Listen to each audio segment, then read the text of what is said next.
வணக்கம் சவுக்கு மீடியா நேயர்களே. இன்றைய அரசியல் அட்டையில் தமிழ்நாட்டில் நடந்த முக்கியமான அரசியல் மற்றும் சமூக நிகழ்வுகளை பற்றி விவாதிக்க இருக்கிறோம். வாருங்கள் சார். வணக்கம் சார். வணக்கம். என்ன சார் வணக்கம் சொல்லாம யோயோன்றீங்க?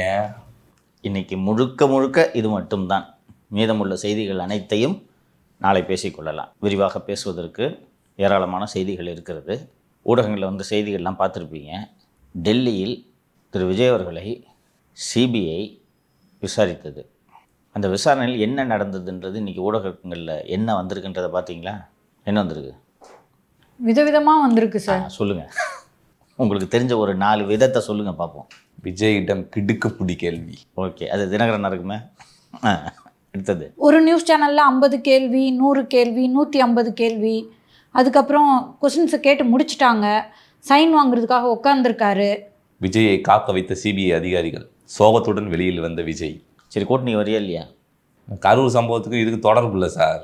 கூட்டணிக்கு வரியா இல்லையா கேட்டது பதில் சொல்லு. சிபிஐ ப்ரொஃபஷனலான ஏஜென்சின்னு யாரோ சொன்ன மாதிரி ஒரு ஞாபகம். சரி, நான் தான் சொன்னேன், இதுதான் அந்த ப்ரொஃபஷனல். கூட்டணிக்கு வரியா இல்லையா? அப்போ விசாரணைக்கு வா. புரியுதா? Jokes apart. நாம் ஏற்கனவே பேசியது போல் this is a political enquiry. எல்லா அரசியல் கட்சிகள் செய்வதிலும் எல்லாவற்றிலும் அரசியல் இருக்கும். அரசியல் பண்ணுறதுக்கு தானே கட்சி நடத்துகிறாங்க, வேறு ஏதாவது நடத்துகிறாங்களா? ஸோ சென்னை பனையூர் வீட்டிலேயே வைத்து விசாரித்திருக்கலாம் தான். இந்த வழக்கையும் சென்னை சிபிஐயில் பதிவு செய்திருக்கலாம் தான். ஆனால் டெல்லி தலைமையக பிரிவில் கிளையில் இந்த வழக்கை பதிவு செய்த போதே இவர்கள் அத்தனை பேரும் புரிந்திருக்க வேண்டும். அதாங்க சார், நான் ஒரு இன்டர்வியூ பார்த்தேன். திமுகவை சேர்ந்த ஒரு வழக்கறிஞர் சொல்கிறாரு, சிபிஐ விசாரிக்கணும் முடிவு பண்ணிட்டா. வழக்கறிஞரான்னு செக் பண்ணுங்கம்மா. நீங்கள் யாரை சொல்கிறீங்கன்னு தெரியுது. ஒரு வழக்கறிஞர். அவர் எப்போ பார்த்தாலும் டிவியில் மட்டும்தான் பேசினிருப்பார், கோர்ட்டில் பேசி பார்த்ததே இல்லை நான். விஜயோ இல்லை கரூர் சம்பவங்களில் யாரெல்லாம் வந்து சஸ்பெக்டோ விட்னஸோ அவங்கள எல்லாரையுமே வந்து தமிழ்நாட்டில் இருக்க சிபிஐ விசாரிக்கலாம். எதுக்கு டெல்லியில் கூப்பிடுறாங்க? இதில் வந்து முழுக்க உள்நோக்கம் இருக்குது. இது ஃபெடரலிசத்துக்கு விடுக்கப்பட்ட சவால் அப்படின்னு சொல்கிறாரே சார். சரி, எந்த உத்தரவின் அடிப்படையில் சிபிஐ விசாரிக்கிறது? Supreme court order. Supreme court எங்கே இருக்குது? டெல்லியில். அப்போ டெல்லியில் தானே கேஸ் ரெஜிஸ்டர் பண்ணோம். லாஜிக்கில் இருக்கா? சம்மந்தப்படுத்திக்கிட்டீங்களா? என்னப்பா சிரிக்கிற? தமிழ்நாட்டிலேருந்து இப்போ நீங்களே போகிறீங்கன்னு வச்சுங்க, ஒரு அஃபிடவிட் தாக்கல் பண்ணி போகிறீங்க. போனப்போ ஆர்டர் போட்டால் அதுக்கு டெல்லியில் போய் விசாரிக்கணும். என்ன சார்? அப்படி தான்ப்பா. சுப்ரீம் கோர்ட் எங்கேப்பா இருக்குது? டெல்லியில் சார். டெல்லியில் விசாரிக்கிறாங்க. சரி, திமுக வழக்கறிஞருக்கு விஜயை எங்கே விசாரித்தா உங்களுக்கு என்னப்பா? உங்களுக்கு இப்போ என்ன பிரச்சனைன்னா, திமுக எதிர்ப்பு ஓட்டுகள் எல்லாம் விஜய் பிரிக்கணும். இப்போ சிபிஐ விஜயை படுத்துகிற பாட்டை எல்லாம் பார்த்தா ஐயையோ கூட்டணிக்கு போய்விட போகிறாரோ அப்படின்னு உங்களுக்கு திடீர் கரிசனம் இல்லையா? சிபிஐ அதிகாரிகள் விசாரித்தார்கள், விசாரிக்கிறார்கள், விசாரித்து கொண்டே இருப்பார்கள். கைது செய்தார்களா? நான் மீண்டும் கேட்குறேன். எனக்கு இன்னும் மனசு வருத்தமாக இருக்குது. மதியழகனை எதுக்கு கைது செய்தீங்க? எனக்கு பதில் சொல்லுங்கள். ஓடி போயிடுவாரா? மதியழகன் ஓடி போயிடுவாரப்பா? இல்லை மதியழகன் ஒரு 30 பேரை போட்டு தள்ளுப்பான்ட்டு திட்டமிட்டாரா? அந்த மாவட்டத்தோட செயலாளர் லெட்டர் எழுதி கொடுக்குறாரு. கரெக்டாக? எப்போ கூப்பிட்டாலும் விசாரணைக்கு வரப்போகிறாரு. சரியாப்பா? எதுக்கு அரெஸ்ட் பண்ணீங்க? மதியழகனை யார் வீட்டில் வச்சுருந்தாங்களோ பவுன்ராஜ் கரெக்டாக ஞாபகப்படுத்துனீங்க. குற்றவாளிக்கு அடைக்கலம் கொடுத்தது கைது பண்ணீங்களா? குற்றவாளின்னு சந்தேகப்படுறவங்க, சஸ்பெக்ட் அவர், அவ்வளோதான். ஃப்ரெண்டு கட்சிக்காரன் வீட்டில் வச்சுக்கூடாதா? ஏன்னா டெல்லியில் குண்டு வச்ச தீவிரவாதியா மதியழகன்? இந்த லட்சணத்தில் தாவேக்கவையே இதை வச்சு ஒழிச்சு கட்டணும்னு கொலைப்பழி சுமத்தி விசாரணை நடத்திட்டு இன்றைக்கின்னா உங்களுக்கு இவ்வளோ கரிசனம். இந்த பாருங்கள், இதில் பாலிடிக்ஸ் இருக்குது, இல்லைன்னு சொல்லலை. அதற்காக திரு விஜய் அவர்கள் பதிலே சொல்லாமல் தப்பித்து விட முடியுமா? கை குழந்தைகள் இறந்துருக்கின்றன. அந்த தாயாக இருந்து யோசிச்சு பாருங்கள். 41 பேர் இறந்துட்டாங்க. அதுக்கான ரெஸ்பான்சிபிலிட்டியை ஃபிக்ஸ் பண்ணணும், யாருனாலும் இது நடந்துச்சுன்னு. ஸோ அதன் மூலமாக எதிர்காலத்தில் இதெல்லாம் நடக்கிறத தவிர்க்க முடியும். அப்படி இருக்கும்போது அங்கே இருக்க எல்லாரையும் தானே சார் விசாரிக்கணும். அவ்வளோதான், சிம்பிளாக முடிச்சுட்டாங்க. இல்லை, நேற்றுலாம் போய் சாப்பிட்டு வாங்கன்னு சொல்லி டைம் கொடுக்குறாங்க. இல்லைங்க, நான் சாப்பிட மாட்டேன், நீங்கள் விசாரணை முழுமையாக முடிங்க, அதுக்கப்புறம் தான் நான் சாப்பிடவே போவேன்னு சொல்லிட்டு போயிருக்காரு சார். இப்போ இன்றைக்கி வான்னு கூப்பிட்டாங்க. இப்போ நானும் வந்து 95 கேள்வின்னு சொல்லிட்டு முடிச்சிடலாமா? நான் நிறைய செய்திகள் விதவிதமாக பார்த்தேன். இருந்தாலும் நாளைக்கு சார் சொல்லுவார், அவர்கிட்ட டெல்லி வரைக்கும் சோர்ஸ் இருக்குது, சரியாக இருக்கும் அப்படின்னு நான் காத்துட்ருக்கேன். நேற்று திரு விஜய் அவர்களோடு அருட்தந்தைகளும் காவல்துறை அதிகாரிகளும் விசாரிக்கப்பட்டார்கள் என்பதை ஊடகங்களில் நீங்கள் பார்த்திருப்பீர்கள். ஒன்றா 2 விசாரணையிலும் என்ன நடந்தது என்பதை சொல்கிறேன். முதலில் திரு விஜய் அவர்கள் விசாரணைக்கு செல்லும்போது எனக்கு பதில் சொல்ல உதவியாக என்னுடைய பாதுகாப்பு அதிகாரியை என்னோடு பக்கத்தில் வைத்துக்கொள்ள அனுமதி கொடுங்கள்னு கேட்ட உடனே விசாரணை உங்ககிட்ட தான், பாதுகாப்பு அதிகாரிகிட்ட இல்லை, வாங்க என்று, அதற்கெல்லாம் அனுமதி தர முடியாது என்று மறுக்கப்பட்டது. ஸோ தனியாக தான் விசாரிச்சாங்க. ஏன்னா நான் ஒரு நியூஸ் பார்த்தேன், கூட லாயர் இருந்தார் ஹெல்ப்புக்கு. இஷ்டத்துக்கு உருட்டுறாங்க. நான் தான் சொல்கிறேனே மாலதி, நீங்கள் போனீங்க, எப்படி லாயர் பர்மிட் பண்ணுவாங்க? லாயர் பார்க்கலாம், 2 மணி நேரத்துக்கு கழித்து ஒரு 5 நிமிஷம் லாயரை பார்த்துக்க அனுமதி கொடுங்கன்னா கொடுத்துருப்பார்கள் என்று நான் நம்புகிறேன். இன்னொன்று, கேட்டுக்குள்ளே விட மாட்டாங்கம்மா, விஜயகார் மட்டும்தானே விட்டாங்க. திரு விஜய் அவர்களோடு புஷி ஆனந்த், ஆதவ், ஜெகதீஷ் பாண்டியன், விஷ்ணு ரெட்டி 5-6 பேர் போனாங்க. எதுக்கு போனாங்கன்னே தெரில. உங்கள் வண்டி மட்டும்தானே விட்டாங்க உள்ள. செக்யூரிட்டி எல்லாம் கூட அனுமதிக்க முடியாது, இங்கே வாங்கன்னு கேட்டுட்டாங்க. ஸோ விஜய்கிட்ட அடிப்படையான கேள்விகள் தான் கேட்கப்படுகின்றன. எத்தனை மணிக்கு கிளம்புறீங்க, எத்தனை மணிக்கு போகலான்னு திட்டம் போட்டீங்க, நாமக்கலுக்கு எத்தனை மணிக்கு ரீச் ஆனீங்க? அது இந்த கேள்விகள்லாம் ஓரளவுக்கு சரியாகவே ஊடகங்களால் கணிக்கப்பட்டிருந்தன. விசாரணைக்கு நாளே சொல்லியிருந்தாங்க கணிக்கப்பட்டு. இது எல்லாவற்றையும் வரிசையாக கேட்கிறார்கள். கேட்கும்போது எல்லாவற்றுக்கும் விஜய் சொன்ன பதில், டீமை கேட்க வேண்டும், டீமை கேட்க வேண்டும். எப்படி ஆட்சி பண்ணுவீங்க? டீமை கேட்க வேண்டும். இல்லை என்ன, யார் அந்த டீம் சார்? ஒரே டீம், அண்ணன் John, health card. Health card. இப்போ அவரை தூக்கி உள்ளே வைக்கணும். கேட்டால் நான் தான் பண்ணேன், நான் தான் திட்டமிட்டேன்னு சொல்லுங்கள். எதை எடுத்தாலும் டீமை கேட்கணுன்னா, நேற்று பூரா டீமுன்னு சொல்லிட்டு இருந்தீங்கல்ல, அந்த டீமு யார், எத்தனை பேர் இருக்காங்கன்றதை கேட்குறதுக்கு தான் இன்றைக்கி எல்லாவற்றுக்கும் டீம். ஸோ இந்த பெரிய ஸ்டார்ஸுக்கெல்லாம் என்ன இருக்கக்கூடிய சிக்கல் அல்லது கன்வீனியன்ஸ் என்னென்னா, யோசிக்க கூட வேண்டியதில்லை. உங்களுக்காக யோசித்து ஒருவர் சொல்லுவார், சார் இன்றைக்கி இந்த சீனு சொல்லுவாங்களா, மூளை அப்படியே பழகிட்டாதா? தொடர்ந்து இந்த ஃபோனு இதை எல்லாத்தையும் யூஸ் பண்ணி அடிப்படையாக போட வேண்டிய கணக்கு மறந்து போச்சா நமக்கு? அப்போ அப்படி தானே அவங்க பிரெயின் ட்ரெயின் ஆகிருக்கும். அவர் எதுக்கு யோசிக்கணும்? அவருக்காக யோசிக்க ஒரு ஊரே டீம் இருக்கும்போது. இல்லை சார், நடக்காத ஒன்றும் அவர் சொல்ல போகிறது இல்லை, நடந்தது தான் சொல்கிறப்ப அது நம்ம எதுக்கு யோசிக்கணும்? உண்மையை சொல்லிட்டு போயிடலாங்க. அந்த உண்மையையும் டீம் தான் சொல்லணும்னு இவர் சொல்லியிருக்காரு. இன்னொன்று சார், கரூர் விவகாரம் நடந்து சில மாதங்கள் ஆயிடுச்சு. இயல்பாகவே அவருக்கே சில கேள்விகள் எழுந்திருக்கும்ல. ஸோ அப்போ அந்த டீம் கிட்ட கேட்டு தெரிஞ்சிட்டு இருந்திருப்பார்ல. அப்படி தானே உங்களை நீங்கள் மேம்படுத்திக்க முடியும். டீமுன்னு சொல்கிறாங்க, அது என்னன்றதை விசாரிக்கிறதுக்காக தான் இன்றைக்கி வர சொல்கிறது. விஜய் அவகாசம் கோருவதாக இருந்தால் கோரலாம், அவகாசம் கொடுக்கப்படும். இப்போது விஜயை விசாரிச்சிட்டாங்களே, இதோட விசாரணை முடிவடைந்து விட்டதா? அதான் டீம்ன்றீங்களா, அந்த டீமை விசாரிக்கணும்ல சார். கரெக்ட். எல்லா முடிவுகளையும் விஜய்க்காக எடுக்கக்கூடியது யார்? Health card. அவர் விசாரிக்கணும்ல. நீங்கள் தானே மூளை. ஆதவ் சொன்னால் ஜான்கிட்ட கேளுங்க, அருண்ராஜ் சொன்னால் ஜான்கிட்ட கேளுங்க, ஆனந்த் எதுவும் சொல்கிறதே இல்லை. எது சொன்னாலும் ஜான்கிட்ட கேளுங்கன்னு சொல்லும்போது அந்த ஜான் தானே மூளையாக இருந்து செயல்படுகிறா. சரி, சாலை மார்க்கமாக போனால் இவ்வளவு சிக்கல்கள் எல்லாம் ஏற்படுகிறது என்று ஹெலிகாப்டர் மூலமாக சென்று பிரச்சாரத்தை மேற்கொள்ளலாம் என்றால், ஹெலிகாப்டரில் போனால் செக்யூரிட்டி த்ரெட் என்று சொல்லி ஹெலிகாப்டர் மூலமாக பிரச்சாரத்திற்கு செல்லும் அந்த திட்டத்தையே கைவிட வைத்தது யார்? Health card. திருச்சியில் தங்க வேண்டும், 40 பேர் இறந்திருக்கிறார்கள், நாம் நமது பொறுப்பை தட்டி கழித்து விட்டு சென்னைக்கு சென்றுவிடக்கூடாது அப்படின்ட்டு எல்லா நிர்வாகிகளும் சொல்கிறார்கள். செக்யூரிட்டி த்ரெட்டு, சென்னைக்கு போங்க என்று சொல்லியது யார்? அப்போ டீம்னு சொல்கிற அந்த டீமில் 5-6 பேர் இல்லை, ஒரே ஆள் தான் அந்த டீமை தூக்கு இல்லையா? நம்ம ஏற்கனவே பேசி இருக்கோம் சார், களத்தில் இருக்கவங்க எல்லாருமே கேஸ் வாங்குவாங்க. பட் ஜான் ஆரோக்கியசாமிக்கு மட்டும் இதில் ரெஸ்பான்சிபிலிட்டியை ஃபிக்ஸ் பண்ணவே முடியாது, அவர் ஒரு ஸ்ட்ராட்டஜிஸ்ட் தான் அப்படின்னு சொல்லிட்டு நேற்று போட்டு கொடுத்துட்டார்ல. ஸோ திரு விஜய் அவர்கள் டீம் அப்படின்னு சொல்வதன் மூலமாக ஆட்டோமேட்டிக்காக ஜான் ஆரோக்கியசாமி இந்த கேஸ்குள்ளே வந்துடுவார். சரி, இப்போ அடுத்து யார் யாரை விசாரணை கூப்பிடுவாங்க? அதான் அவர் தான் ஹெல்த் கார்டு. ஆதவ் இருப்பார்னு நினைக்கிறேன். அத்தனை பேரையும் கூப்பிடுறாங்க. ரவுண்ட் 2 ப்ரொஃபஷனல் ஏஜென்சின்னு ஏளனமாக பேசினீர்களே, இதுதான் ப்ரொஃபஷனல் ஏஜென்சி. இப்போ இத்தனை பேர் விசாரித்தப்போ சர்டன் செட் ஆஃப் ஃபேக்ட்ஸ் கிடச்சிருக்கா? இந்த ஃபேக்ட்ஸ் எல்லாம் திருப்பி உங்ககிட்ட கன்ஃபரண்ட் பண்ணணும் ஃபஸ்ட்லேருந்து ஆரம்பி. இப்படி மீண்டும் விசாரிக்கும் போது உண்மை பிடிச்சிடலாம். சரி, அருட்தந்தை ஆரோக்கிய பிரகாசம் உள்ளிட்ட காவல்துறை அதிகாரிகள் சென்றார்கள் அல்லவா? இந்த ட்விஸ்ட்டை யாருமே எதிர்பார்க்கல. அந்த அதிரடி அஸ்ரா விசாரித்தார் தெரியும்ல, சிறப்பு புலனாய்வு குழு. அந்த அதிரடி அஸ்ரா அருட்தந்தை ஆரோக்கிய பிரகாசத்தை விசாரித்திருப்பாரா? சம்மன் கொடுத்துருப்பாரா? சொல்லுங்கள்.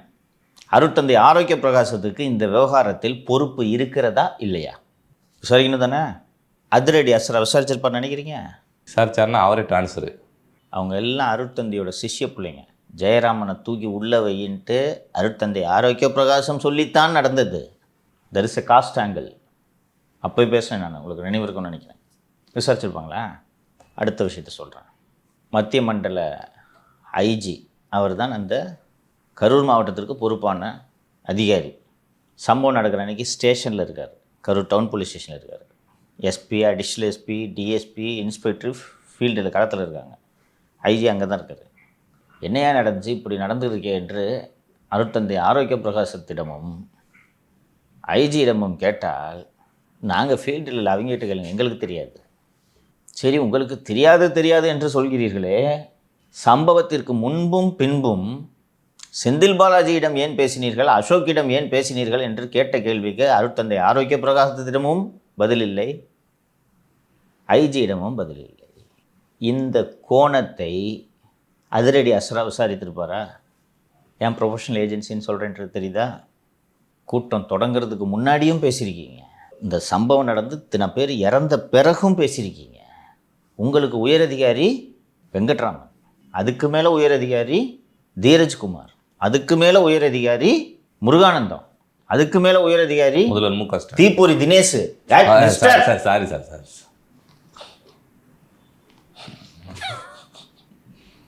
தீப்பொறி தினேஷ்கிட்ட பேசினாலே முதல்வர்கிட்ட பேசின மாதிரி. அவருக்கு என்ன கையில் தனியாக ஃபோன் வச்சுருப்பார் அவர்?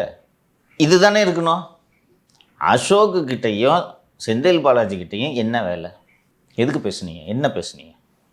இதுக்கு நடுவில் கண்டிஷன் ஸ்டாருக்கு வேறு 2 கால் போயிருக்கு. அப்போ அவரையும் விசாரணை கூப்பிடுவாங்களா சார்?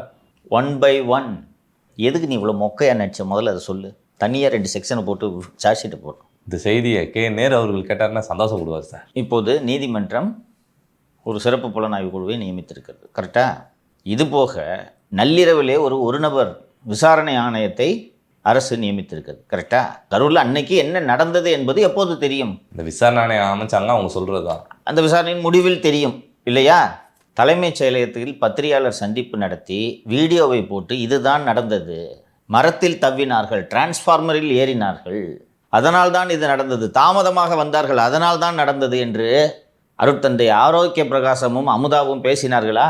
உச்சநீதிமன்றத்திலே இந்த வழக்கை சிபிஐக்கு மாற்ற வேண்டும் என்று இறந்து போன குடும்பத்தை சேர்ந்தவர்கள் வாதங்களை எடுத்து வைக்கும்போது முக்கியமாக அவர்கள் குறிப்பிட்டது என்ன? விசாரணை அங்கிட்டு நடந்துகிட்டு இருக்கு, அருட்தந்தை ஆரோக்கிய பிரகாசம் இவ்வாறு ஏன் சொல்லுகிறார் என்பதை கேட்டார்களா?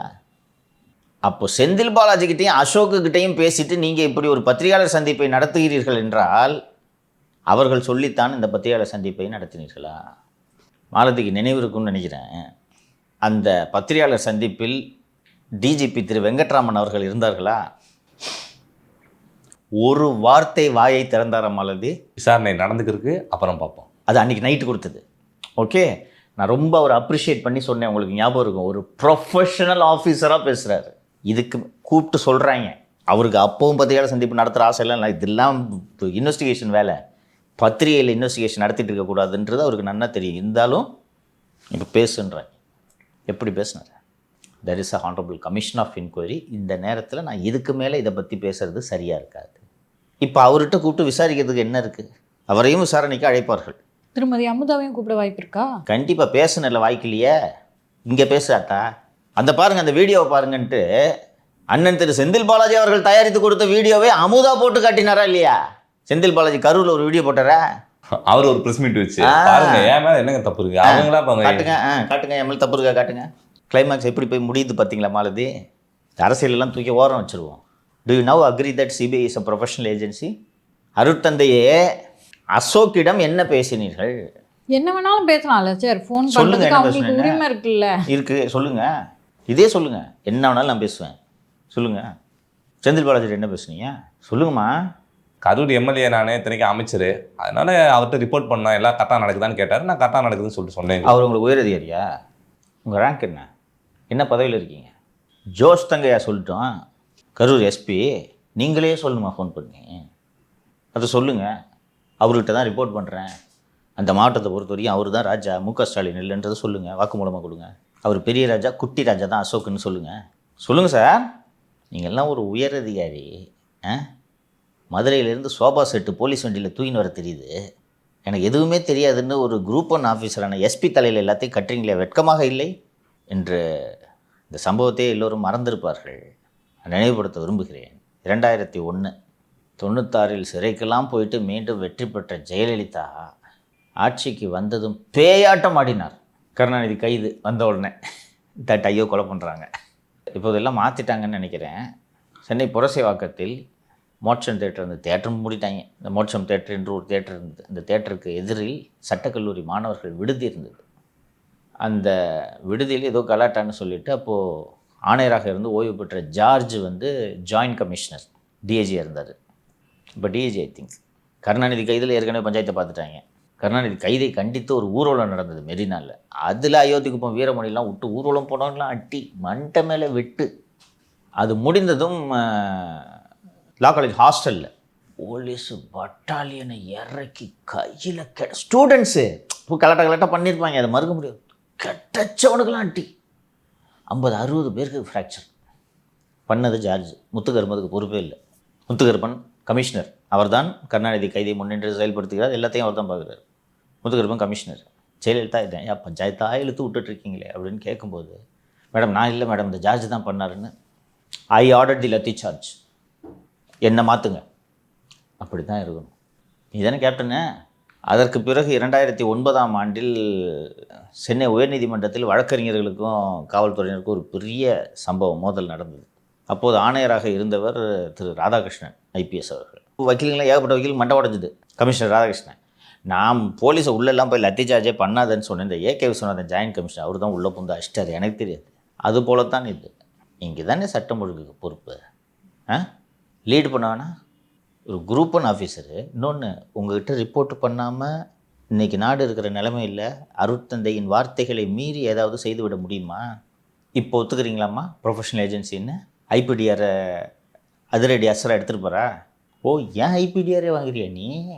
சரி, இப்போது அருட்தந்தை அருட்பிரகாசமும் அந்த ஐஜியும் அண்ணன் செந்தில் பாலாஜியிடமும் அசோக்கிடமும் பேசியிருக்கிறார்களா? இப்போ நீங்கள் கேட்டீங்க, என்ன வேணாலும் பேசுவேன்னு சொன்னாங்க மாலதி. என் இஷ்டம், என் ஃபோனு, என் இஷ்டத்துக்கு பேசுகிறதுக்கு தான் நான் ஐஃபோன் 16 ப்ரோ வாங்கி வச்சுருக்கிறேன் அப்படின்னு சொன்னீங்கல்ல. சரிப்பா, உன் இஷ்டத்துக்கு நீங்கள் பேசுனீங்க. ஏதாவது நீங்கள் சொல்லியிருப்பீங்க, ஏதாவது ஒன்று சொல்லணும் இல்லை, இதுக்காக பேசுனேன் சார். கரூரில் வெயில் எப்படிங்க இருக்குது, இங்கே ரொம்ப வெயில் தாக்க முடியல, இப்படி ஏதாவது பேசியிருப்பீங்க. இதைத்தான் அவர் உங்ககிட்ட பேசினாரான்றது அசோக்கையும் செந்தில் பாலாஜியும் அழைத்து விசாரிக்க வேண்டுமா இல்லையா? இவங்களையெல்லாம் அடுத்து ஒரு ரவுண்டு, இவங்களெல்லாம் ஒரு ரவுண்டு முடிச்சுட்டு அடுத்து அவர்களை அழைப்பார். இப்போது அந்த விஜய் அவர்களின் வண்டி ஓட்டுநர் அண்டு உள்ளூர் அந்த ஆம்புலன்ஸ் டிரைவருங்களை பூரா அந்த குறுக்க 10 ஆம்புலன்ஸ் வந்துச்சுன்றதெல்லாம் ஒரு சார்ஜாக தாவேக தரப்பு வைத்தது. அந்த ஆம்புலன்ஸ் டிரைவர் அத்தனை பேரையும் அழைத்து விசாரிக்கும் போது கால்லாகு ஐபிடிஆரே எடுத்து இப்படி விசாரிக்கிறீங்க, அதெல்லாம் எடுக்க மாட்டாங்களா? they'll get to the bottom of this issue. எங்கே தப்பு, என்ன நடந்தது என்பதை பிடிக்கிறாங்களா இல்லையான்னு பாருங்கள். இதுக்காக ஒரு அன்ப்ரொஃபஷனல் ஏஜென்சின்றதெல்லாம் நான் சொல்ல மாட்டேன், ஓகேவா? பட் இந்த விஜய் அவர்களை அழைத்து 2 நாட்கள் 3 நாட்கள் என்று தொடர்ந்து விசாரணை நடத்துவது பொலிட்டிக்கல் ரீசன்ஸ்ன்றதை நான் மறுக்கலை. when your country's home minister says something, சிபி டைரக்டர் முடியாதுன்னு சொல்ல முடியுமா? நாளைக்கு கூப்பிடிய விசாரணைக்கு எல்லா கேள்வி இன்றைக்கி கேட்டு முடிச்சாது. இன்னொன்று, இந்த கேள்விகளை எல்லாம் கேட்டார்கள். நானும் விசாரணைக்கு அட்டன் பண்ணியிருக்கேன், மாலதியும் விசாரணைக்கு அட்டன் பண்ணியிருக்காங்க, நிதிஷும் அட்டன் பண்ணியிருக்காரு. நிதிஷுக்கு என்ன தெரிந்ததோ சொன்னாரா இல்லையா? சம்மந்தம் இல்லாமல் பாட்டி பேர், பாட்டிக்கு என்றைக்கு கல்யாணம் ஆச்சுலாம் கேட்கும்போது எதுக்கு சார் இதெல்லாம் தேவையில்லாமல் கேட்குறீங்கன்னு சொன்னாங்க இல்லையா? நம்ம ஒரு சாதாரண யூடியூப் பத்திரிகையாளர்கள், கரெக்டாக பத்திரிகையாளர்னு கூட சொல்லக்கூடாதுன்றாங்க, யூடியூபர்னு சொல்லு. எல்லாம் பத்திரிகையாளர் கிடையாது, நாங்கள்லாம் புலிட்சர் வாங்கிட்டு இருக்கோம் இந்த நக்கீரனில். ஒரு சாதாரண நபர்கள். நம்ம இந்த அதிகார வர்க்கமும் ஆளுங்கட்சியும் காவல்துறையும் எப்படி மிரட்டுகிறது என்பது ஊரே பார்த்துக்கிட்டு இருக்கு. இன்றைக்கி வாழவே கூடாதுன்ற அளவுக்கு நமக்கு நெருக்கடி தருகிறார்கள் அல்லவா? 3 பேரும் வெளில வந்து ப்ரெஸ்ஸை பார்த்தோமா, பாத்திரம் விற்கிறவன் கட்சி ஒன்று நடத்திட்டு இருக்கான். அந்த கட்சியை சேர்ந்தவர்கள் கொலை முயற்சி என்று ஒரு புகார் அளித்த போது 7 கிணறு காவல் நிலையத்திற்கு சென்ற பிறகு அங்கேயும் மாலதி பத்திரிகையாளர் சந்திப்பு நடத்தினார், நான் பத்திரிகையாளர்களை சந்தித்தேன். கரெக்டாக? நாளைக்கு சிஎம் ஆக போகிறவர் தானே நீங்கள், வெளியில் வந்து பத்திரிகையாளர் சந்திப்பு நடத்த வேண்டியது தானே? கொடுமைப்படுத்தினாங்க சிபிஐன்னு சொல்ல வேண்டியது தானே? என்ன நடந்தோ ரிப்போர்ட் பண்ணலாம் சார். பண்ணலாம், பண்ணுங்க. ஏன் பண்ணல? 5 கோடி ரூபாய் காரில் ஏறி ஏன் போகிறீங்க? குறியீடு வைக்கிறீங்களா? குறியீடு கருப்பு சட்டை, கருப்பு காரு. அதான் மீண்டும் மீண்டும் கருப்பு சட்டை நிறையா வாங்க வேண்டியிருக்கும் போல இருக்கே. சட்டை கலெக்டர் வரைக்கும் விட மாட்டாங்க. வந்து பத்திரிகையாளர் சந்திப்பு நடத்த வேண்டியது தானே? வெளில ரிப்போர்ட்டர்ஸ் இருந்தாங்களா, எவ்வளோ கேமராஸ் இருந்துச்சு பார்த்தீங்கல்ல? நேராக வந்து பத்திரிகையாளர் சந்திச்சு பேசுங்க. கொடுமைப்படுத்தினாங்க சிபிஐன்னு. கொடுமையே கூட படுத்தலை, நம்மளுக்கு என்ன நடந்துச்சுன்னு சரியா தெரியாது, அவர் எப்படி உணர்ந்தாருன்னு தெரியாது. இதுதான் கேட்டாங்க. நாளைக்கு திருப்பி வர சொல்லியிருக்காங்க, சொல்லுங்க. நாங்கள் டைம் கேட்டிருக்கோம், இல்லை நாளைக்கு நான் வருவேன். கட்சி லீடர் தானே. யாராவது பேசுகிறாங்களா உங்கள் கட்சியில்? வாட்ஸ்அப் குரூப்லேருந்து வெளியில் ஓடுனவங்க நீங்கள் பஞ்சு டைலாக் பேசிகிட்டு இருக்கீங்களா இன்றைக்கி? தொட்டு பாருங்க அண்ணனை, தொட்டுட்டாங்க. இதுதான் யதார்த்தம். இன்றைக்கி நீங்கள் பிஜேபி பழி வாங்குது, சிபிஐ பழி வாங்குது என்று 100 கதைகளை சொன்னாலும் உங்களால் 41 உயிர்கள் பறிபோயிருக்கின்றன என்பதை நீங்கள் மறுக்க முடியுமா? பைக்கில் போயிட்டுருக்கீங்க, வேகமாக போய் செல்ஃபோன் எடுத்து நோண்டிக்கிட்டே போகும்போது ஒரு வயசானவர் குறுக்க வந்துடுறாரு, ஏற்றி கொண்டுடுறேன், இறந்து போயிட்டார் அவர். அந்த பெரியவரை கொலை பண்ணணுன்றது என் நோக்கம் இல்லைன்னாலும் நான் செல்ஃபோன் எடுத்து பார்த்ததுனால தானே இப்போ இறந்தார். அந்த பொறுப்பு நான் தட்டி கழிக்க முடியுமா தம்பி? சொல்லு தம்பி, என்னோடய கவனக்குறைவா இல்லையா? அந்த கவனக்குறைவுக்கான விலையை நான் கொடுத்து தான் ஆக வேண்டும். இதில் பிஜேபி பழி வாங்குது, சிபிஐ பழி வாங்குதுன்ற பேச்சுக்கெல்லாம் இடமே இல்லை. யாராவது பேசுகிறீங்களா என்ன நடக்குதுன்றத? நம்ம சொன்னோம் மீடியா வந்து விதவிதமாக ரிப்போர்ட் பண்ணுறாங்கன்னு. நீங்களே ரிப்போர்ட் பண்ணிட்டீங்கன்னா இதுக்கு என்ன வேலை? எக்ஸாக்ட் தகவல் கிடைக்காதனால தானே ஜோசியம் பார்க்குறாங்க, மை போட்டு பார்க்குறாங்க. எத்தனை கேள்வி? நம்பர் 80ன்னு தெரியுதுண்ணே, 85 போட்டுக்க. நீங்கள் சொல்லுங்கள். இல்லை சார், அவர் தரப்புல என்ன சொல்ல வரன்றதே தெரியாத வரைக்கும் அவதூறுகள் பரவிட்டே தானே சார்? பரவிக்கிட்டே தானே இருக்கும். 41 பேர் இறந்து போயிருக்காங்க. அந்த கரூர் இன்சிடென்ட் அப்போ கொஞ்சம் கொஞ்சமாக நம்பர்ஸ் இன்க்ரீஸ் ஆகுது. ஏர்போர்ட்டில் ரிப்போர்ட்டர்ஸே மீட் பண்ணாமல் அவர் பாட்டுக்கு திரும்பி பார்த்துட்டு போயிட்டே இருக்காரு. இருந்தீங்க. இப்போ உங்களுக்கு எதுக்கு சார் சிஎம் ஆகணுன்ற ஆசை? சரி, இன்னொரு சிக்கல் இருக்குல்ல சார். திரு விஜய் அவர்கள் மிகச்சிறந்த கலைஞர், நடிகர் என்பதில் யாருக்கும் மாற்று கருத்து இருக்க முடியாது. உண்மையிலேயே இந்த மக்களுக்கு ஏதாவது செய்ய வேண்டும் என்று விஜய் விரும்புகிறார் என்பதை நான் புரிந்து கொள்கிறேன். சரியா? விஜய் அவர்கள் எதற்காக அரசியல் கட்சி தொடங்கினார்? ஏதோ மக்களுக்கு நல்லது செய்யணும்னு அவங்க தொண்டர்கள் சொல்கிறாங்க. அவரும் இது வரைக்கும் சொன்னதில்லை. நான் அப்படி புரிஞ்சுக்கிறேன். மக்களுக்கு நல்லது செய்கிறது தான் அவரோட நோக்கம் என்று நான் புரிந்து கொள்கிறேன். கடைசியாக அந்த ஈரோடில் நடந்த அந்த கூட்டம் என்று நான் நினைக்கிறேன். நாங்கள் தூய சக்தி, திமுக தீய சக்தி என்று பேசினாரா? ஆமாம் சார். அப்போ நீங்கள் கட்சி தொடங்கியது மீண்டும் தீய சக்தியை ஆட்சியில் அமர்த்துவதற்கா? அவர் நம்புறாரு சார், மக்கள் பலம் இருக்குது. கூடுதலாக ஒன்று சொல்கிறேன், மக்கள் பலம் இருக்குது. நீங்களே மீண்டும் மீண்டும் சர்வே எடுத்து கொண்டு இருக்கிறீர்கள். பல தொகுதிகளில் 20 தொடுகிறீர்கள், 25 தொடுகிறீர்கள், சில தொகுதிகளில் 30 கூட தொடுகிறீர்கள். இது வெற்றி பெற போதுமா?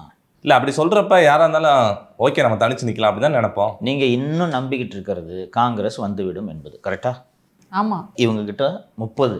அன்றைக்கி இந்த பேஸ்கெட் பால் சொன்னார், ஞாபகம் இருக்கா? 30 தொட்டுட்டான், அவ்வளோதான். நீங்கள் நம்பிக்கிட்டு இருக்கிறது நம்ம 30. ஃபஸ்ட்டு இந்த 30 ஓட்டாக கன்வெர்ட் ஆகாது தம்பி. This is on paper, this is theory. அது 30 அப்படியே ஓட்டாக விழுந்துருமா உங்களுக்கு பூத்தில்? ஸோ காங்கிரஸ் வந்துடும்ட்டு நீங்கள் உறுதியாக நம்புறீங்க.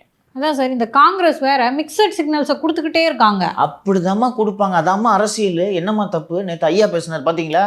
நான் எங்கே என்டிஏ வெளில போனேன் இப்படி. அப்புறம் எதுக்கு முன்னாடி நாள் முதலமைச்சர் சூப்பராக ஆட்சி பண்ணுறாருன்னு சொன்னீங்க? அதுவும் உண்மை, இதுவும் உண்மை. இதுதான் அரசியல். காங்கிரஸ் உங்களை யூஸ் பண்ணுது. ஜனநாயக தடை செஞ்சது, கருத்து சுதந்திரத்தை பறிப்பதுன்னு கூவுகிறார்களே காங்கிரஸ் கட்சியினர். ஜனநாயகன் படத்தின் மீது அவர்களுக்கு இருக்கக்கூடிய அக்கறையினால. ஜனநாயகன் படத்தை தடை செய்வது தமிழக மக்களை அவமதிக்கும் செயல் சார். ஓவராகுது, கம்முனது. பிஜேபி ஆட்சிக்கு வருவதற்கு முன்பு இதையெல்லாம் காங்கிரஸ் செய்து கொண்டிருந்தது. நெருக்கடி நிலை காலத்தில் கூகுளில் தேடிப்பார். நெருக்கடி நிலை காலத்தில் அந்த இந்திரா காந்தி எல்லாம் விமர்சனம் பண்ணி கிஸ்ஸா குர்சிகா என்று ஒரு படம் எடுக்கப்பட்டது. அப்போல்லாம் ரீல்ஸ் தானே. ரீல் போட்டியெல்லாம் பறிமுதல் பண்ணிட்டு போய் ஒரு கொடவுனில் வச்சு கொளுத்துனவங்க காங்கிரஸ்காரங்க. இந்த மாதிரி சென்சார் கூட கிடையாது. இப்போ பத்திரிகைக்கே சென்சார் தெரியுமா? அதுக்குள்ளெல்லாம் போக வேண்டாம். ஸோ இன்னைக்கு உறுதியாக அறுதியாக சொல்கிறேன், Congress is not going with TVK. இதான் ஆஃபர். மெர்ஜ் பண்ணு. நீங்கள் மெர்ஜ் பண்ணுறதுக்கு ரெடி இல்லை, கூட்டணிக்கே ரெடி இல்லை. மெர்ஜ் பண்ணுவீங்களா? நீங்கள் தான் 30-40 சீட்டுக்காகலாம் அரசியல் கட்சி தொடங்கலையே. இன்னொன்று அப்படி ஒன்றும் தோற்று போன கட்சியெல்லாம் தாவேக்கா இல்லையேங்க சார். இனிமேல் தானே தோக்க போகிறாங்க. மக்கள் நீதி மையமா என்ன அது? இந்த தேர்தலில் போட்டிட்டு எல்லா தொகுதியிலும் டெபாசிட் போச்சுன்னா அது மக்கள் நீதி மையம் தான். நின்று பார்த்துட்டு பலத்தை பார்த்துட்டு ஒரு முடிவுக்கு வந்தால் கூட ஓகே. இன்னைக்கு தாவேக்காவை காங்கிரஸோட சேருங்க அப்படின்னு சொல்கிறது தாவேக்காவை அவமானப்படுத்துறதா தான் சார் அர்த்தம். இங்கே பாருங்க மாலதி, இதில் தவறாக நினைக்காதீங்க, அவமானப்படுத்துவதாக நினைத்து கொள்ளாதீர்கள். நான் பெரிய கட்சி, தேசிய கட்சி, 150 வருஷ கட்சி. என் கூட இணைஞ்சேன்னா உனக்கு நல்லது. நான் ஒன்று சிஎம் ஆகுறேன். என்ன தப்பு இந்த ஆஃபரில்? இல்லை, ஒவ்வொருத்தரும் அவங்க கட்சி வளரும் தானே சார் நினைப்பாங்க. நான் கேட்குறேன், வந்து மெர்ஜ் பண்ணுப்பான்னு. முடியாதுன்னா போ, நான் கூட்டணிக்கு வரமாட்டேன் போ, இல்லையா? ஸோ காங்கிரஸ் வரப்போகிறது இல்லை. அப்போது நீங்கள் தனியாக தான் போட்டியிட போகிறீங்க, ரைட்டா? நீங்கள் தனியாக போட்டியிடுவதால் திராவிட முன்னேற்ற கழகம் மீண்டும் ஆட்சிக்கு வருவதற்கு வாய்ப்பு இருக்கிறதா இல்லையா? சொல்லு தம்பி. இருக்குது சார். நீங்கள் சொல்லுங்கம்மா. இருக்குது சார். அந்த கான்ஃபிடென்ட்டில் தானே அவங்க இன்னமும் மோசமான ஆட்சியை கொடுத்துக்கிட்டு இருக்காங்க. அப்போது எதுக்காக சார் கட்சி ஆரம்பிச்சிங்க? எதுக்கு ஆரம்பிச்சிங்க சொல்லுங்கள். ஒரு ஒற்றை நபர் சொல்வதை கண்மூடித்தனமாக யாராவது நம்பலாமா? சொல்லுங்கள் மாலதி. ஒற்றை நபர் கூறும் கருத்துக்களை கண்மூடித்தனமாக நம்புவதால் விடியல் ஆட்சி 4.5 வருடமாக எப்படி நடந்து கொண்டிருக்கிறது என்பதை பார்த்து கொண்டிருக்கிறோமா இல்லையா? தீப்பொறி தினேஷை தவிர யாராவது நெருக்கமாக பேச முடியுமா? அமைச்சரால் கூட பேச முடியலன்றான். பொண்டாட்டியால் பேச முடியல. அப்போ அதற்கும் திரு விஜய் அவர்களுக்கும் என்ன வேறுபாடுன்னு சொல்லுங்கள். ஆதவ் அர்ஜுன் கூட்டணியை விரும்புகிறார். புஷி ஆனந்துக்கு கருத்தே கிடையாது. இட்னு போகிறது தான் அவரோட ஒரே வேலை. அருண்ராஜ் கூட்டணியை விரும்புகிறார். அருண்ராஜுக்கு எதிர்காலம் இருக்கிறதா இல்லையா? அருண்ராஜுக்கு தனது எதிர்காலத்தை பற்றி சிந்திப்பாரா இல்லையா? Principal chief commissioner of income டேக்ஸாக ஓய்வு பெற வேண்டியவர் இல்லையா? ஒரு ப்ரெஸ்டீஜியஸ் போஸ்ட் தூக்கி போட்டுட்டு வந்திருக்காரா இல்லையா? அவருக்கு நாம் எம்எல்ஏ ஆகணும், நமது அரசியல் வாழ்க்கையை உறுதி செய்ய வேண்டும் என்ற ஆசை விருப்பம் இருக்குமா இருக்காதா? அவர் சொந்த மாவட்டம் சேலம். கூட்டணி இல்லாமல் சேலத்தில் ஜெயிச்சிருவாரா? மற்றவங்கள விடுங்க, அருண்ராஜ் ஊரறிந்தவர். சேலத்தில் கூட்டணி இல்லாமல் அருண்ராஜை ஜெயிக்க எடப்பாடி பழனிசாமி விட்டுருவாரா? அவங்க ஜெயிக்க முடியாது. பொசுக்குன்னு முடிச்சிட்ட. சரி, தோத்துட்டாங்க. அதுக்கப்புறம் அருண்ராஜ் என்ன பண்ணுவார்? அருண்ராஜ் கூட்டணியை விரும்புகிறார். வெங்கட்ராமன் கூட்டணியை விரும்புகிறார். ஒருத்தர் மட்டும் காதில் ப்ரோ காலையில் எந்திரிச்சோடனே பைபிளை பிரித்தேன், வாளாக இருக்கும் உன்னை தலையாக பண்ண தேவன் விரும்புகிறார், கட்டளையிட்டார் அப்படின்னு ஒரு வாசத்துக்கு எடுத்து சொல்கிறது பைபிளில் வந்திருக்கு. அப்படியே அப்போ நம்ம தலை இப்படி ஒரு அரசியல் முடிவை யாராவது எடுப்பார்களா? ரெண்டுத்துல ஏதாவது ஒன்று தொடுங்க அப்படின்னு. எக்ஸாக்ட்லி. கண்ணை திறந்து பாருங்க. நான் என்னப்பா கையில் மை போட்டப்பா இவ்வளோ விஷயங்களை சொல்கிறேன், ஊரில் இருக்கிற அத்தனை பேருக்கும் தெரியுது. உங்களுக்கு தெரியாமல் இருந்தால் இப்படியா கண்மூடித்தனமாக நம்புவது? பல முறை நான் நமது நிகழ்ச்சியில் சொல்லியிருக்கேன். ஏன் ஜான் ஆரோக்கியசாமி சபரீசனின் நபர் என்று விஜய்க்கு இதுவரை தோன்றவில்லை? அவர் பைபிள்லாம் படிக்கிறாரே. இருக்கட்டுமா, யோசிக்கணும். அப்போது உங்கள் கூட இருந்து உங்களை தொடர்ந்து ஏமாற்றிக்கிட்டு இருக்கிறவன் ஏமாத்துறான்றது கூட தெரியலன்னா நீங்கள் என்ன சார் லீடரு? நம்ம ஏமாந்துட்டோன்றது உங்களுக்கு ஏப்ரல் 26 இறுதியில் தெரியும். தெரிந்ததும் நீங்கள் திரைப்படத்திற்கு மீண்டும் போய்விடுவீர்கள். 8 கோடி மக்கள் ஒன்று. எங்களை விட்டுருங்க. இந்த மக்கள் எப்படியோ இந்த கொடுமைகளை சகித்து கொண்டு போராடி வாழ பழகி விடுவார்கள். நீங்கள் வாழ முடியுமா? எவ்வளவு ஆபாசமானவர்கள் இந்த திராவிட முன்னேற்ற கழகத்தினர் என்றால், நண்பரின் திருமணத்திற்கு இன்னொரு மாநிலத்திற்கு விமானத்தில் செல்வதை உங்களை ஃப்ரிஸ்க் பண்ணுறதெல்லாம் வீடியோவை எடுத்து பொதுவெளியில் வைக்கிறார்கள் என்றால், இந்த ஆபாசமானவர்களை மீண்டும் ஆட்சி கட்டிலில் அமர்த்துவதற்காகத்தான் நீங்கள் தனியாக போட்டியிடுகிறீர்களா? விஜயகாந்த் முதல் தேர்தலில் 10% வாங்கினார், நீங்கள் 20% வாங்குவீர்கள். அந்த 20% வாங்கி திராவிட முன்னேற்ற கழகத்தை மீண்டும் ஆட்சியில் அமர வைத்தீர்கள் என்றால், சென்சார் போர்டு செய்ததை சிகப்பு பூதம் செய்யுமா செய்யாதா? நீங்கள் சினிமாவுக்கு போயிடுவீங்க விஜய். 200 இல்லைனாலும் அட்லீஸ்ட் ஒரு 100 கோடி மினிமம் உங்களுக்கு சம்பளம் கொடுக்கறதுக்கு இன்றைக்கி யாராவது தயாரிப்பாளர்கள் வருவார்கள். அருண்ராஜின் எதிர்காலம், மதியழகனின் எதிர்காலம், வெங்கட்ராமன் ட்ரெஷரர் உங்களுக்கு 20 வருஷமாக உங்கள் கணக்கு வழக்கை பார்த்துட்டு இருக்காரு, அவருக்கு ஒன்றும் பிரச்சனை இல்லை. அருண்ராஜ் போன்ற நூற்றுக்கணக்கான தொண்டர்களின் எதிர்காலம். ஒவ்வொரு மாவட்ட செயலாளர் தோக்கணும்னா சார் நிற்பாங்க, எல்லாரும் ஜெயிக்கணும் தானே சார் ஆசை? சார் நீங்கள் ரொம்ப மேல் மட்டத்திலேயே பேசிகிட்டு இருக்கீங்க சார். விஜய் மக்கள் இயக்கத்தை தான் அவர் அரசியல் கட்சியாக மாற்றியிருக்காரு. பல வருஷங்களாக அவருடைய கட் அவுட்டுக்கு பால் ஊற்றுனவங்களோட நிலமை. இன்னொன்று சார், அவங்களோட பொருளாதாரம் அதெல்லாத்தையும் விட்டுருங்க. அவங்க ஒவ்வொருத்தவங்களும் நீங்கள் ஜெயிக்கணும்னு நினைக்கிறாங்கல்ல. முதல்ல இவர் சார் கிரவுண்ட் லெவலில் நிர்வாகிகள் இருக்காங்கல்ல சார், அவங்கள கூப்பிட்டு பேசணும் சார். அந்த கம்யூனிகேஷனே திரு விஜய்க்கும் அடிமட்ட தொண்டர்களுக்குமான ஒரு கேப் இருக்கும்னு நான் நினைக்கிறேன் சார். யாருக்கிட்டையுமே பேசாமல் வெறும் ஜான் ஆரோக்கியசாமி மூலமாக இந்த உலகத்தை பார்த்து நீங்கள் ஒரு நாட்டில் ஆட்சியை பிடித்துவிட முடியும் என்று நம்புகிறீர்களா? கண்மூடித்தனமாக ஜான் ஆரோக்கியசாமியின் பேச்சை நீங்கள் கேட்டுக்கொண்டு இருப்பதால் தான் பிரச்சாரம் கூட செய்யாமல் வீட்டில் முடங்கி இருக்கிறீர்கள் என்பதை மறந்து விடாதீர்கள். மாலதி, நான் உங்கள்கிட்ட சொல்கிறேன், நிர்மல்குமாரை விட்டுட்டேனே. நிர்மல்குமாரோட எதிர்காலம், இங்கே ஒரு எதிர்காலம் இருக்குதுன்னு நம்பி அதிமுக போன்ற கட்சியை விட்டுட்டு வேற வந்திருக்கிறாரு. இழுத்து எல்லாரையும் தெருவில் விட போறீங்களா? ஏன்னா சார், இதே குற்றச்சாட்டு திரு ஸ்டாலின் மேலே நம்ம தொடர்ந்து வச்சுட்டு இருக்கோம். மாவட்ட செயலாளர்களை கூப்பிடுறாரு, கான்ஃபரன்ஸ் காலில் பேசுறாரு. வீடியோ கான்ஃபரன்ஸில் எல்லாம் நல்லா நடக்குதா? ஓகே, எல்லாம் நல்லா வேலை பார்க்கணும், ஓகேவா? அடுத்து நம்மளுக்கு தான் ஓகே, மாவட்ட செயலர் கூட்டம் முடிஞ்சிச்சு, போகிறேன்பா. செல்வி ஜெயலலிதா பற்றி சொல்லியிருக்கீங்க. அவங்களே அடிமட்ட தொண்டர்களை கூப்பிட்டு உணவு பரிமாறிக்கிட்டே ஆட்சி எப்படி இருக்குன்னு கேட்பாங்க அப்படின்னு. வீட்டுக்கு வேலைக்கு வர்றவங்களம்மா, அடிமட்ட தொண்டர்கள் இல்லை. வீட்டு வேலைக்கு வருவாங்கல்ல, அந்த கன்ஸ்ட்ரக்ஷன் இது ஏதாவது ஒரு வேலைக்கு வருவாங்கல்ல, பரிமாறுவாங்களாம். அவன்கிட்ட பரிமாறி எப்படி ஆட்சி நடக்குதுன்னு கேட்ட உடனே யாராவது ஒரு 2 பேர் உண்மையை சொல்லிட்டு வாங்கலாம். இது கஷ்டமாக இருக்குதுமா, அது கஷ்டமாக இருக்குதுமான்னு சொன்னோடனே ஆஃபீஸர்ஸை கூப்பிட்டு இந்த மாதிரி சொல்கிறாங்க, இதை சரி பண்ணுறதுக்கு நமக்கு என்ன ஸ்கீம் சொல்லுங்கள். யார்கிட்டையாவது பேசுகிறீங்களா நீங்கள்? நான் விஜய் அவர்கள் சிந்தித்து பார்க்க வேண்டும். இன்று வரை 41 உயிர்களை இழந்தவர்களை பனையூருக்கு அழைத்து நீங்கள் ஆறுதல் சொன்னது இன்று வரை கரும்புள்ளியாக இருக்கிறது. என்றுமே அது கரும்புள்ளியாக இருக்கும். அந்த ஐடியாவை உங்களுக்கு கொடுத்தது ஜான் ஆரோக்கியசாமி தானே. இப்படியா பிளைண்டாக நம்புவீங்க? ஜான் ஆரோக்கியசாமி ஏன் ஒரு கிறித்துவ மத வெறியராக இருந்து அந்த அடிப்படையில் பிஜேபி வெறுப்புணர்வில் கூட்டணிக்கு போகக்கூடாது என்று சொல்லக்கூடாது என்று என்றாவது திரு விஜய் அவர்கள் யோசித்திருக்கிறாரா? இப்படி ஒரு ஆங்கிள் இருக்கா இல்லையா? கிறித்துவ மிஷனரிகள் ஜான் ஆரோக்கியசாமிக்கு நிதி உதவி செய்து பிஜேபி பக்கம் போகாமல் பார்த்துக்கொள் என்று ஏன் நடவடிக்கை எடுத்திருக்க கூடாது? இதுக்கெல்லாம் சாத்தியம் இருக்கா இல்லையா? இல்லை, எல்லா ஆங்கிலும் நம்ம பார்த்து தான் சார். அதை நீங்கள் தானே சார் திங்க் பண்ணணும். நாங்கள் எல்லா ஆங்கிலையும் அழகாக பார்த்துக்கிட்டு இருக்கோம். நீங்கள் தானே அதை திங்க் பண்ணணும். நல்ல முடிவு, சினிமா விட்டுட்டு மக்களுக்கு நல்லது பண்ணணும்னு. எப்படி நல்லது பண்ண போகிறீங்க நீங்கள்? திமுக மீண்டும் ஆட்சியில் அமர்த்ததன் மூலமாகவா? மக்கள் நல்லா இருக்கணும், மக்கள் தான் முக்கியம், மக்கள் நல்லா இருக்கணும்னு மீண்டும் மீண்டும் திரு விஜய் அவர்கள் மேடைகளில் பேசுகிறார். நான் அதை நம்புகிறேன். தன் சுயநலத்துக்காக காதில் ஒருவன் ஓதிக்கொண்டே இருக்கிறான், அதை கண்மூடித்தனமாக நம்பிக்கொண்டு நீங்கள் அதன் அடிப்படையில் முடிவுகளை எடுத்தீர்கள் என்றால் மக்கள் எப்படி நன்றாக இருப்பார்கள்? யோசிக்கணுமா வேணாமா? அவ்வளோ ஆட்சி நீ யோசிச்சு பாருங்க. மற்றவங்களை விடுங்க, நீங்களே இவனுங்களோட இழிவான காரியங்களை சந்தித்திருக்கிறீர்களா இல்லையா? எவ்வளோ தரந்தாழ்ந்து பேசுகிறாங்க. அந்த ஏர்போர்ட் உள்ள ஃப்ரிஸ்கிங் பண்ணுற சிஏஎஸ் ஃப்ரிஸ்கிங் பண்ணுற வீடியோ நீயோ நானும் எடுக்க முடியுமாப்பா? அந்த வீடியோவை எப்படி வெளியில் வந்துச்சு? இதையே எடுத்துக்கங்க. இதற்கு நீங்கள் பழிவாங்க வேண்டாமா? சிம்பிளாக சொல்கிறேன். இன்றைக்கி சிபிஐ விசாரணைக்கு நீங்களும் விசாரணை அட்டன் பண்ணியிருக்கீங்க, மற்றவர்களும் விசாரணை அட்டன் பண்ணியிருக்கிறாங்க. மதியழகன் போய் ஜெயிலில் இருந்தாங்களே, அவங்க மனைவி கண்ணீர் விட்டுக்கிட்டு போச்சே, அதற்கு எப்படி நியாயம் தேடி தரப்போகிறீர்கள் நீங்கள்? தனியாக போட்டிட்டு தோற்பதன் மூலமாகவா? சரி சொல்லுங்கள் மாலதி, நாம் இவ்வளோ கஷ்டப்பட்டுட்டு இருக்கிறது நாம் மந்திரியாகிறதுக்கா மாலதி? இவ்வளோ கேஸை வாங்கிக்கிட்டு மீண்டும் மீண்டும் சிறை சென்று நாம் மீண்டும் மீண்டும் பேசுவது யாருக்காக தம்பி? மக்களுக்காகன்னு சொல்லிட்டு நம்ம திமுகவுக்கு ஆதரவாக பேசி கொண்டிருந்தால் இந்த மக்கள் என்ன ஆவார்கள்? செருப்பு கட்டி அடிப்பாங்களா மாட்டாங்களா? தனியாக போட்டிடுறேன்னு சொல்கிறது திமுகவின் பி டீமாக இருப்பதற்கா இல்லையா? சொல்லுங்கள், நான் சிம்பிளாக சொல்லுங்கள். 100% நாங்கள் ஜெயிக்கிறோம் அப்படின்னு எந்த கட்சியாலாவது சொல்ல முடியுமா? எல்லா கட்சியும் நாங்கள் ஜெயிச்சிரோன்னு தானே சொல்கிறாங்க. எனக்கு தெரிஞ்சு 19 வருஷமாக அதிபர் என் கையில் நிலம் ஜிக்குச்சுன்னு தானே சொல்லிட்டு இருக்காரு. நான் தான் அடுத்த ஆட்சி நம்ம ஆட்சி தான் சொல்லிட்டு இருக்காரா இல்லையா? எப்பவும் சொல்லிட்டு இருப்பாரு. அப்போ எல்லா கட்சிகளும் சொல்லுவாங்க.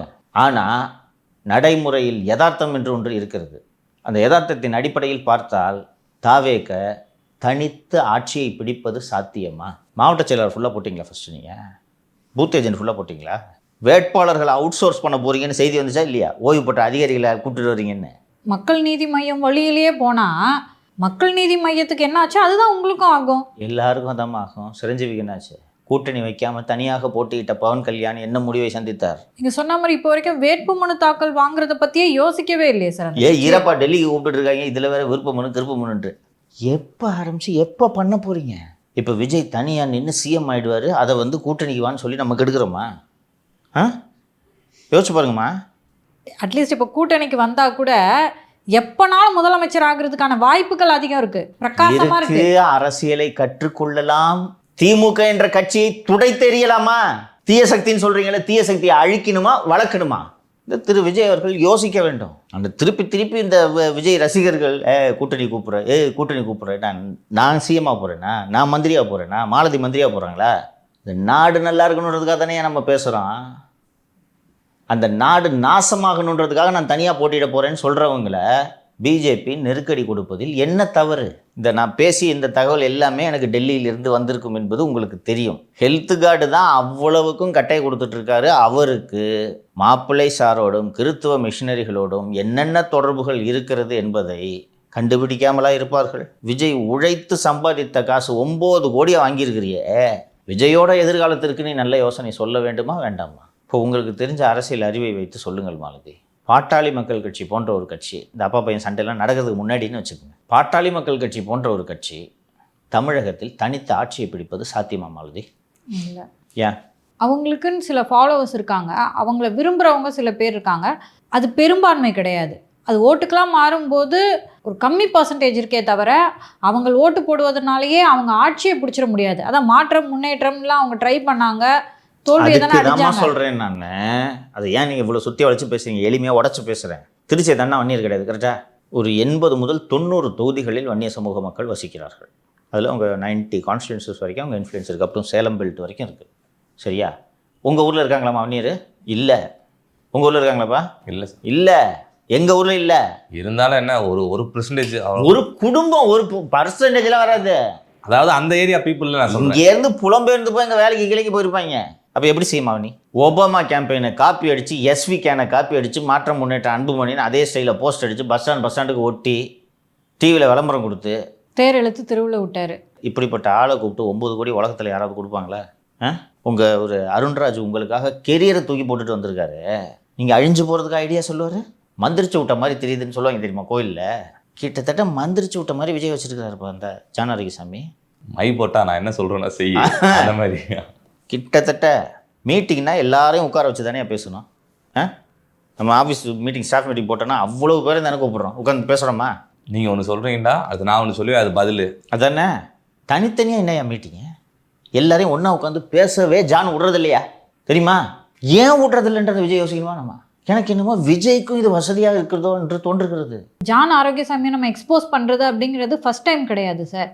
நம்ம ஆல்ரெடி பேசி இருக்கோம். ஸோ இது வரைக்குமே அப்போ திரு விஜய் அவர்கள் நடவடிக்கை எடுக்கிறாரு. வீடியோ பார்க்குறாருன்றதை கூட நம்ம தள்ளி வச்சிடலாங்க சார். தன்னை பற்றி என்ன பேசியிருக்காங்க இல்லை அப்படிங்கிறத அவர் வந்து மானிட்டர் பண்ணிக்கிட்டு தானே இருக்கணும். யார் வழியாவது அதை என்ன பேசிக்கிறாங்க சொசைட்டிக்குள்ளே, மீடியாஸ் என்னை பற்றி என்ன பேசுது அப்படின்றதெல்லாம் கேட்டு இதுக்கு ஏதாவது ஒரு நடவடிக்கை எடுத்துருக்கணும்ல. எந்த நடவடிக்கையும் அவர் எடுப்பதாக தெரியவில்லை. ஜான் ஆரோக்கியசாமியோட வார்த்தைகள் இயேசுநாதரின் வார்த்தைகள் என்று நம்புகிறார். போதுமா? அப்போ ஒரு கடவுளின் பிள்ளை இல்லை, கடவுளே அவர் தானா? அப்படித்தான் அவர் நினைக்கிறார். அந்த கடவுளின் தூதர் எதுக்கு 9 கோடி வாங்கிட்டு செய்கிறாரு? நான் இலவசமாக பண்ணுறேங்க உங்களுக்காக, எனக்கு சோத்துக்கு மட்டும் வழி பண்ணிட்டீங்கன்னா போதுங்கன்னு சொல்ல வேண்டியது. எதுக்கு 9 கோடி வாங்கினாரு? அது விஜய் கிட்ட மட்டும் 9 கோடி வாங்கியிருக்காரு, மற்றவங்க கிட்ட எவ்வளோ வாங்கியிருக்காருன்னு தெரியலையே. 9 கோடி பணத்தேவை உனக்கு இருக்குது இல்லையா? சபரீசன் 90 கோடி கொடுத்தா வேணான்றவரா? நான் சபரீசனாக இருந்தேன்னா 200 கோடியை தூக்கி கொடுத்து கூட்டணிக்கு போகாமல் பார்த்துக்கிறது தான் உன் வேலைன்னு நான் செய்வேனா மாட்டேனா? சொல்லுப்பா. நிச்சயம் 1 லட்சம் கோடி எங்கே இருக்குது, 200 கோடி எங்கே சார்? செய்வேனா மாட்டேனா? தம்பி, அவங்க எப்படி வேலை செய்கிறாங்கன்றது விஜய் அவர்கள் புரிந்து கொள்ள வேண்டும்ன்றது தான் நான் மீண்டும் மீண்டும் சொல்கிறேன். போய் ஒரு ஸ்ட்ராட்டஜிஸ்ட்டு கூட அதிமுக பேச்சு நடத்துது, ராபின் சர்மான்னு ஷோ டைம் நிறுவனத்து கூட. இங்கேருந்து ராஜ்சத்தின் தகவலை சொல்கிறாரு. தூக்கு அந்த ஷோ டைமை எவ்வளோ தரேனாங்க? 10 கோடி தரேனாங்க. 15 உட்காரு. ஐபேக்கு ரிஷி இவ்வளோ பண்ணுறவங்க இதை பண்ண மாட்டாங்கன்னு என்ன சார் நிச்சயம்? ரிஷி அதிமுக கூட பேச்சு நடக்குது, தகவலை சொல்கிறாரு. கூப்பிட்டு எவ்வளோ கொடுக்குறேன்னாங்க? ஏதோ ஒரு அமௌண்ட் எக்ஸாக்டாக தெரியல எனக்கு. 20 வச்சுக்க வா. இதற்கு பிறகு தானே ஆந்திராவிலிருந்து இவங்களுக்கு சொல்லாமல் கொள்ளாமல், தம்பி நீ இருக்காத முதல்ல இங்கே, நீ போ, ஏன் போதுன்னு பிடிச்சிட்டாங்க. கற்றுக்கிட்டாரா எடப்பாடி? நீங்கள் கற்றுக்குறீங்களா?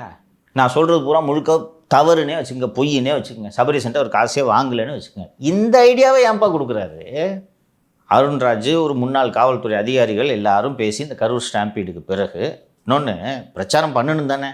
பிரச்சாரமே பண்ணாமல் இருந்துக்க முடியுமா? நீங்கள் அதிமுக பண்ணுறாங்களா? நயினானந்தன் பண்ணுறாரா? எல்லா கட்சியும் பண்ணதில்லை. நீங்கள் மட்டும் பிரச்சாரமே பண்ணாமல் ஓட்டு விழுந்துருமா உங்களுக்கு? ஸோ அப்போ பிரச்சாரம் பண்ணலான்னு சொல்லிட்டு இந்த ஓய்வு பெற்ற காவல்துறை அதிகாரிகள் ஆதவ், அருண்ராஜ் உள்ளிட்டோர் ஹெலிகாப்டர் ஹயர் பண்ணிக்கலான்னு. ரோட்டில் போனால் தானே பைக்கில் கொண்டு வந்து டயர் உள்ள விட்றாங்க. நேராக ஹெலிகாப்டரில் போய் இறங்கிட்டு அங்கேருந்து போயிடலாம், ஸ்டேஜுக்கு போயிடலாம் என்று சொன்னால் ஜான் ஹெலிபேடிலேருந்து ஸ்டேஜுக்கு போகிறது வரைக்கும் உங்களுக்கு உயிருக்கு ஆபத்து. ஜானுக்கு ஏரோஃபோபியா இருக்குது. ஏரோஃபோபியான்னு என்னன்னு தெரியுமா? விமானத்தில் பறக்கிறது கட்டு பயம். கிளாஸ்ட்ரோஃபோபியான்றது மாதிரி நிறைய பயம். தேடிப்பார். லிஃப்ட்டில் போகிறதுக்கு பயம், அந்த க்ளோஸ்டில் உள்ளே போகிறதுக்கு பயம். ஜானுக்கு ஏரோஃபோபியா இருக்குது. இதை விஜய் கண்டுபிடிச்சிருக்கணுமா இல்லையா? எப்படி கண்டுபிடிக்கணும்? இதற்கு முன்பு ஜான் பல்வேறு நிறுவனங்கள் நடத்தி கொண்டிருந்தார்கள் அல்லவா? அந்த நிறுவனங்களில் இருக்கிறவர்கிட்ட கேட்டானா சொல்லிடுவாங்களே, ஐயா ஃப்ளைட்டில் போக மாட்டாருங்க அவர்.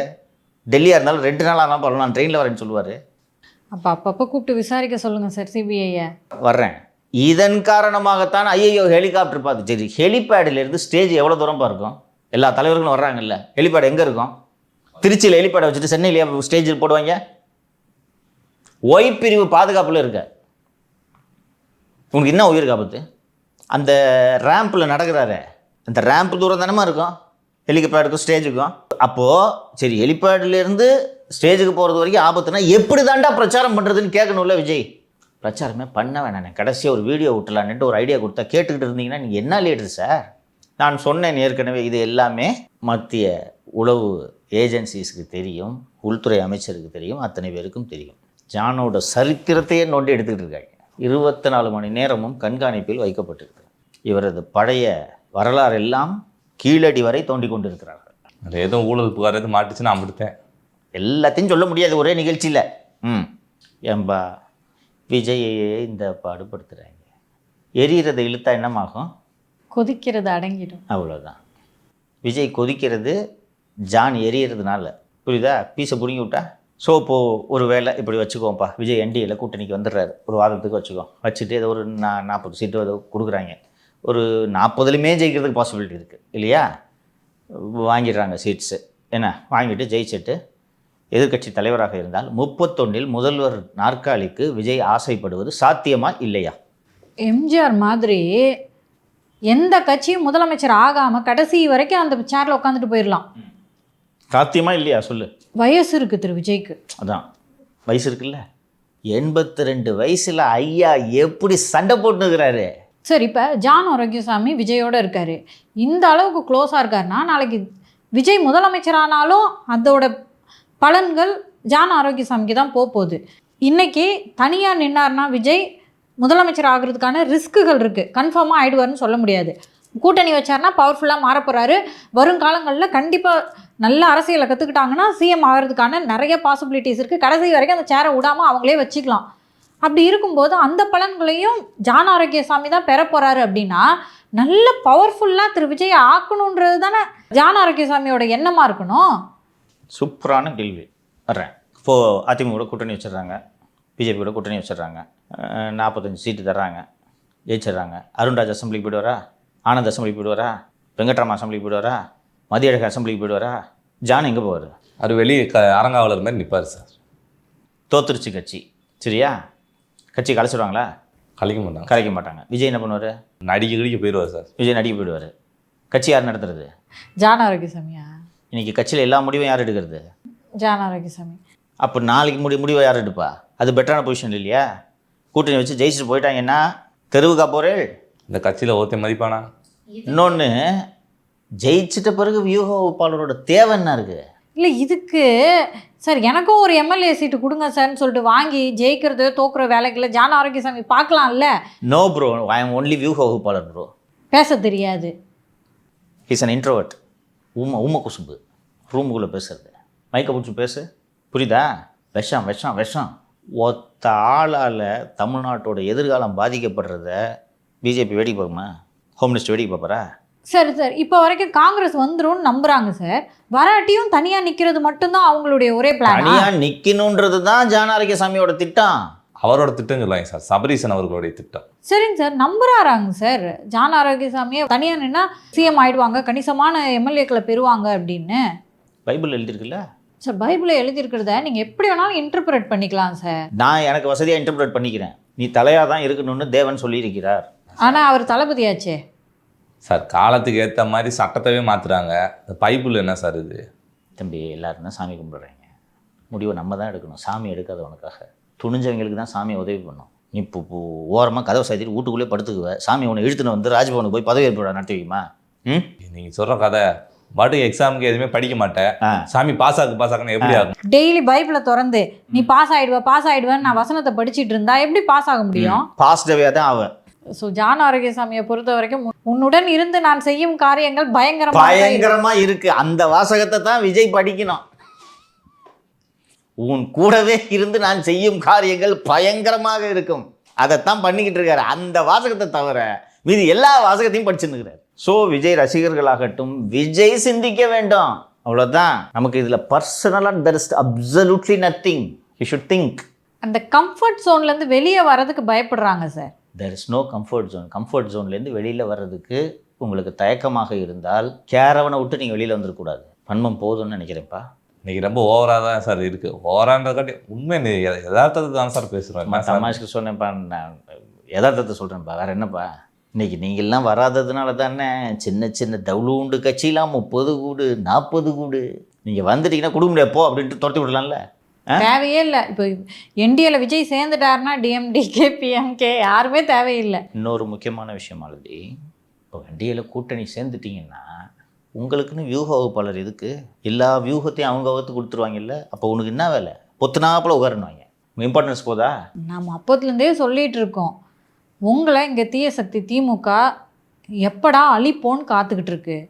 அவங்களோட அதிமுகவோட சப்போர்ட்டை எடுத்துக்கோங்க, எல்லா வியூகத்தையும் அவங்க வகுத்துப்பாங்க, நீங்கள் போயிட்டு பிரச்சாரம் மட்டும் பண்ணால் போதும் அப்படின்னு சொல்லிட்டு இதை செஞ்சுருந்தா இந்த 41 உயிர்கள் பலியாகிறதையே தடுத்துருக்கலாம் சார். அப்சல்யூட்லி. கரூரில் விஜயபாஸ்கர் அண்ணன்ட்ட சொல்லியிருந்தோம்னா உடு தம்பி நான் பார்த்துக்கிறேன், அவ்வளோதான். பட்டு பட்டு நீங்கள் பாடம் கற்றுப்பீங்க. ஆனால் இங்கே அதுக்கான விலையை கொடுக்கறது மக்கள் அப்படின்னு நான் சொல்கிறேன் சார். தமிழ்நாடே விலை கொடுக்க போதுமா நீங்கள் எடுக்கிற தவறான முடிவால்? ஸோ வந்து நம்ம ஆல்ரெடி பேசியிருந்தோம் சார், சிபிஐ வந்து மீண்டும் மீண்டும் சம்மன் கொடுப்பாங்க அப்படின்னு சொல்லிட்டு. நானும் சில செய்திகளில் பார்த்துருந்தேன், மீண்டும் சிபிஐ வந்து விசாரிக்கும் விஜயை அப்படின்ற மாதிரி. இப்போ இன்றைக்குமே நம்ம ஸ்டார்ட் பண்ணும்போது சிபிஐ கூப்பிடுவாங்க, ஏன்னா அவர் மீண்டும் மீண்டும் எல்லா கேள்விகளுக்கும் பதில் வந்து டீம்னு சொல்லியிருக்காரு அப்படின்னு. இன்னைக்கு விசாரணை இருக்கா இல்லையா? விஜய் நான் மீண்டும் விசாரணைக்கு பொங்கல் முடிந்து வருகிறேன் என்று எழுதி கொடுத்து விட்டு வந்திருக்கிறார். எதற்கு? ஆலோசித்து நல்ல பதிலை தருகிறேன். என்ன பதில்? என்டிஏ கூட்டணிக்கு வருவதா வேணாமா? நன்றி. நன்றி சார்.